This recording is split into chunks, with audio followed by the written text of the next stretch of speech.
Alors, Bezrat Hashem, le Zohar de ce matin, Parashat Vaishlach, c'est écrit, Vaishlach Yaakov Malachim, Rabbi Yehuda Patach ki amlacha vetzavelach lishmocha bechol dachecha. Alors, Yaakov, il retourne en Israël, après 22 ans qu'il n'a pas vu ses parents, mais il y a quelqu'un qui l'attend pour venger, c'est son frère. Vaishlach Yaakov Malachim lefanav, il envoie des anges pour parler à Esav. Comment ça va, mon frère? Je retourne pour voir qu'est-ce qu'il en est. Qu'est-ce qu'il planifie de faire de l'autre côté? Dit Rabbi Yehuda, c'est écrit dans Tehilim, Ki malacha vetzavelach lishmorcha bechol da'achecha. Car ces anges d'Akadosh Baruch Hu, il te donnera à toi pour te protéger dans la route. Okay? Et c'est d'ailleurs un verset que nous disons quand nous allons en route. Quand tu prends une route de 72 minutes et plus, en voiture, en bateau, en avion, n'importe quoi, tu dis ce verset. Ki malacha vetzavelach lishmorcha bechol da'achecha. Parce qu'il y a un nom sacré qui sort de ce pasuk. Et ce nom, il protège la personne quand elle le dit. Okay? Il dit ici, Haïkera ukmo achavraya. Dit Rabbi Yehuda, ce verset-là, Ki malacha vetzavelach lishmorcha bechol da'achecha, le chaverim du Zohar, ils ont discuté dedans. Da b'sha'ata debarna sha'tel et alma. Quand une personne rentre dans ce monde, ça veut dire il sort du ventre de sa maman, il rentre dans ce monde. Qu'est-ce qui se passe? Miyad, tout de suite, il sort du ventre de sa maman, Isdamen ba'ade etzara. On lui donne un ange. Et qui est cet ange? Ni autre que Yetzara. Dès que tu sors, Yetzara, boum, il rentre en toi. Tu as déjà un compagnon, il s'appelle Yetzara, ton ami. Il dit ici, Dioume katregle le barnach, c'est-à-dire, lui, il essaie toujours de te faire fauter. Regarde les petits enfants, ils font toujours des bêtises. Ils cassent, ils courent, ils crient. Ken? Yetzara, c'est pas eux, c'est Yetzara. Le rabbi Yitzhak Levi de Barditchov, il disait, si tu vois un enfant, un petit enfant qui est trop turbulent, il court, il saute, il dit, c'est pas sa faute. Et c'est pas Yetzara non plus. Il dit, il a une neshama tellement grande, cet enfant, tellement grande, que le corps est trop petit pour la contenir. Alors qu'est-ce qui arrive? La neshama elle commence à sauter. Elle saute, elle court. Et si tu maltraites cet enfant, et tu l'abaisses et tout ça, tu as raté un grand potentiel. C'est à cet enfant qu'il faut donner plus d'attention.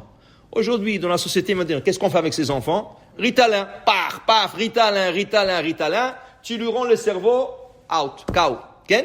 Parce que des professeurs ne sont pas des vrais professeurs. C'est des gens qui n'ont rien à faire. Ils ont décidé d'être professeurs. Ils sont pas partis prendre des cours d'éducation, comment dealer avec chaque enfant, avec ses problèmes, comment tirer un enfant, comment lui expliquer. Ils ont une classe, ils n'ont pas le temps, ils ont lassé leurs problèmes, ils ont leurs enfants à la maison qui leur cassent la tête. Alors ils arrivent en classe et je peux plus avec ces enfants.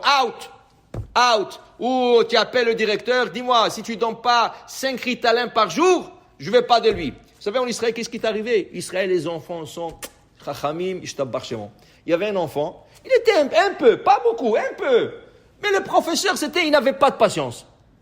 Au lieu de le prendre, un enfant comme ça, donne-lui des devoirs en plus, donne-lui quelque chose en plus à faire. Okay? Le professeur a convoqué le parent avec le directeur et a dit, celui-là, s'il prend pas Ritalin, je l'accepte pas en classe. Le parent, le pauvre, tu sais, c'est quoi changer une école au milieu de l'année? C'est mamash, c'est rahma val kol ma'asav. Mais le professeur ne voulait rien savoir. Le directeur n'avait pas le choix que d'écouter le professeur. Donc, alors il a dit aux parents, écoutez, je comprends, c'est un peu honteux que votre fils il prend du Ritalin. Vous savez qu'est-ce qu'on va faire? Moi, il doit prendre son Ritalin à 10h du matin. Moi, à 10h, je prends le break de café. Je vais lui demander d'aller me préparer le café et en même temps de prendre dans son casier, il aura ses Ritalin. Il va prendre un Ritalin, il va m'emmener le café. Personne ne va savoir. Les enfants ne vont pas savoir. Yallah. Ils ont fait comme ça, 2, 3, 4 mois, 5 mois. La réunion des parents arrive. Depuis qu'il prend le Ritalin, c'était notre enfant. On ne le reconnaît pas, il est tellement gentil, il est tellement bien avec sa classe, tout ça. Le parent retourne à la maison, il parle à l'enfant, Baruch Hashem, on a un bon rapport. Et comment ça va avec le rabbi? Il dit, maman, ça va très bien avec le rabbi. Il dit, oui, Baruch Hashem. Il dit, vous savez, maman, moi il m'envoie faire le café, je prends le Ritalin, je le mets dans le café. Depuis que je lui mets le Ritalin dans le café, il est très gentil avec moi. Tu comprends, c'est le professeur qui a besoin de Ritalin, c'est pas l'enfant. Ça, c'est la chorma des enfants. Je t'abbarque. Malheureusement, c'est pas tous les enfants qui sont capables de le faire. Mais pour te dire, c'est pas aux enfants qu'il faut s'attaquer. Il faut savoir éduquer. Éduquer. Et ce petit-là, dit le Zohar, Rabbi Yehuda, il dit, ce petit, il a Yetzer Hara. Alors, qu'est-ce que tu veux de lui? Qu'est-ce que tu veux qu'il fasse? Il a Yetzer Hara. Qu'est-ce que tu vas lui dire? On enlève le Yetzer Hara de toi. Il faut savoir comment l'attraper. Il faut savoir comment l'occuper. Si tu sais comment l'éduquer, ça va être un autre enfant. Okay? Mais c'est ça qu'il y a. Maintenant, il dit ici, Vedavid achiname kariye hatat. Même David Amelech, il a dit que le Tzara, c'est hatat. Tout ce qu'il fait, c'est het. Il te fait pécher. Maintenant, il dit ici, mais sache une chose. Le jour que la personne il vient se purifier, alors là, il reçoit Yetzeratov. Et quel est ce jour qui a-t-il et Daka'a? C'est le jour de la bar mitzvah, Batle Sarchenin. Quand l'enfant devient 13 ans ou 12 ans pour une fille, là, il reçoit Yetzeratov. Ça veut dire que pendant 13 ans, il avait que Yetzerara. 13 ans, tu arrêtes Yetzerara. Yetzeratov, il vient rien qu'à 13 ans. Et c'est là que tu commences avec les tfilim et tout ça. Et c'est là qu'il commence le Yetzeratov. Va à la synagogue, fais Birkat Hamazon, fais cette mitzvah, va faire Shabbat. Yetzerara, il commence. Mais le problème est, vous savez que c'est quoi le problème? Le problème que pendant 13 ans, tu t'es habitué déjà à Yetzerara. Alors, il y avait un enfant, il était tzaddik. C'était Rabbi Yonatan Apshitz. C'était un grand érudit. Un grand érudit. Et lui, depuis son enfance, c'était un tzaddik. Quand il était petit, il était tzaddik. Quelqu'un lui a demandé un jour, comment vous avez fait pendant 13 ans d'être tzaddik comme ça? On dit que l'enfant, il a Yetzerara. Il dit, c'est très simple. Il y a une halakha qui nous dit que quand quelqu'un vient chez un dayan, il dit, vous savez, j'ai un problème avec celui-là, il m'a pris de l'argent, je lui ai prêté. Le dayan lui a dit, il doit l'arrêter.